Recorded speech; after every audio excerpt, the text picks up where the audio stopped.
with icebreakers. So we've seen Jerome and Jessica as well as Jamie present those, and they all come with a little bit different flavor.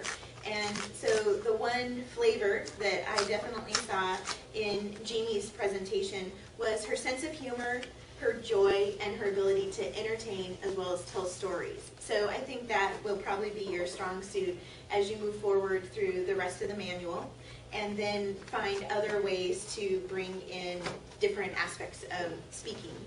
So I thought that your presentation was maybe just a little quiet, but overall, based on the size of the audience and the size of the room, we could still all hear you, so it was appropriate. You had some aspects of eye contact and hints of gestures in there, so I'm sure those will get stronger as you focus on them in other presentations.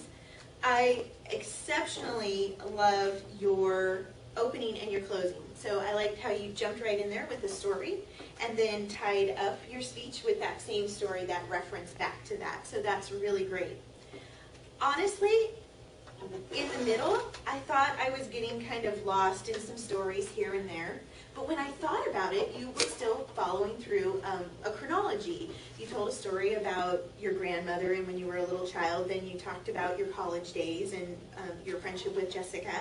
Then your married life, and then your goals for the future. So what you were really good at is creating these illustrations and stories that gave us a sense of who you are without actually having to tell us all of the traits about you.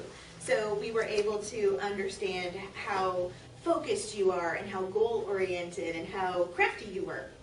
So without actually having to tell us those specific items. So I thought your storytelling abilities were really great during the speech. The couple of suggestions I would have for you as you move forward into your other speeches is don't feel flustered or apologize to the audience. A lot of times you can cover that up, and a silence for you up here might seem like forever, but to the audience, they just think you're taking a break and, you know, having a breath, and it doesn't look like you've actually lost your place or anything. So one thing that you can do, and I think future speeches will focus on it, is to have a little bit more structure. Sometimes I think it seems almost too structured when people say my first point, my second point, and my third point. But with oral presentations, sometimes that's nice for the audience to be able to follow along with you as they're listening if they aren't taking notes. So I think some structure can help, but don't lose your storytelling ability, and I look forward to your next speeches.